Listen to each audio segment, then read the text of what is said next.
Goedenavond, het is zondag 9 januari en dit is het Zeeuwse nieuws van vandaag.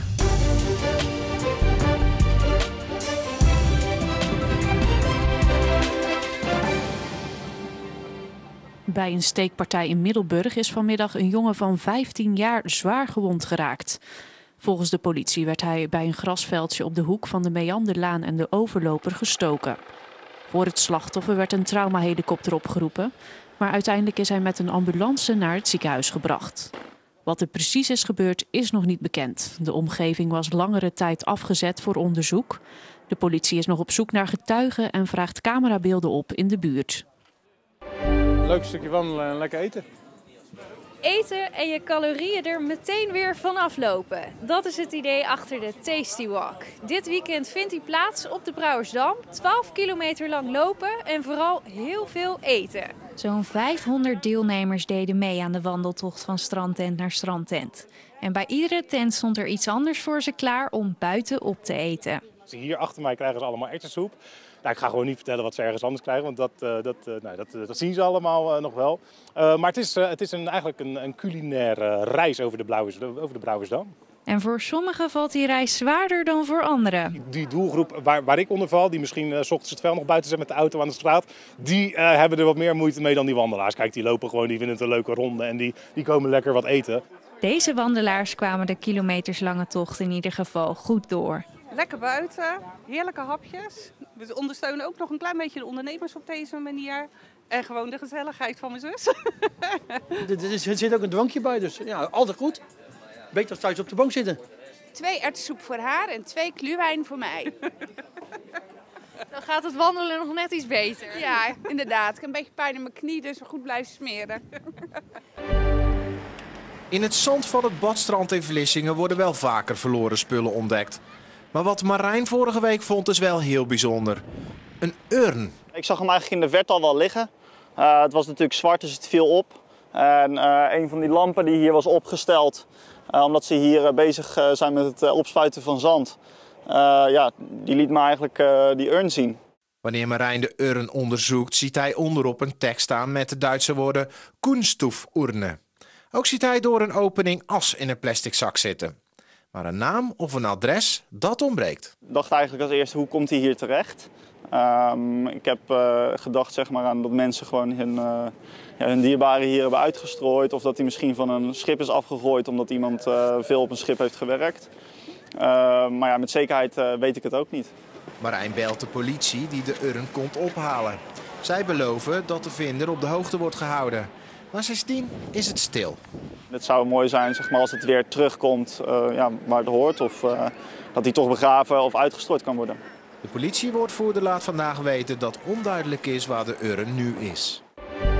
Een rugzak vol cd's. De jeugd luistert er bijna niet meer naar. En daarom digitaliseert Marek de Ruiter uit Zierikzee vooral muziek van zijn eiland, zodat de Schouwse bandjes uit de zero's niet in vergetelheid raken. Hij is ermee begonnen nadat hij erachter kwam dat hij zijn lievelingscd kwijt was. Ik had bijvoorbeeld een cd'tje van Celdust. En die wou ik terugluisteren, maar dat gaat allemaal door de jaren heen gaat dat verloren. Dus ik dacht, ik ga op internet opzoeken of er nog wat van te vinden. Maar ja, dit is uit 2000, voor het YouTube-tijd. Dus ik ben het maar gewoon gaan verzamelen en op een eigen kanaal gaan zetten. En ik dacht van, nou, dan kan ik het gewoon terugluisteren wanneer ik wil. 1 avond per week is hij hiermee bezig. De Ruiter is zelf ook zanger en doet het als hobby, omdat hij nu niet kan optreden. Om ook maar gewoon een beetje met muziek bezig te blijven. Ik ben er gewoon altijd mee bezig eigenlijk. Dus het is, ik vind het te gek altijd, die nieuwe bandjes, maar ook die oude bandjes. Ik kan er echt van genieten. Mocht hij weer het podium op kunnen, dan blijft hij dit doen, zodat iedereen kan meegenieten van puur Schouwse muziek.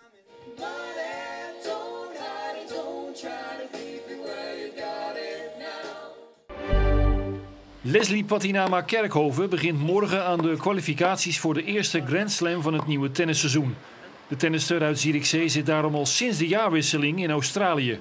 Maandag of dinsdag beginnen we met de kwalificatie. Het schema wordt door de helft gedeeld.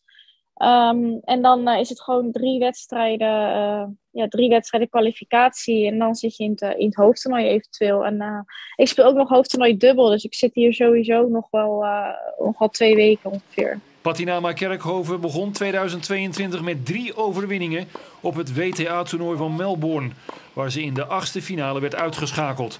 Dat was jammer, maar warm draaien voor de Australian Open is gelukt. Het verbaasde mijn niveau eigenlijk op zich wel in hoe ik gelijk begon hier, die eerste ronde. En ik heb eigenlijk gelijk al die wedstrijden door kunnen zetten. Dus ik ben eigenlijk best wel goed begonnen.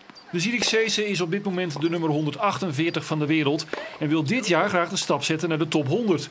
Dat doet ze met een nieuwe coach, Elise Tamaela, die de eerder gestopte Kiki Bertens trainde.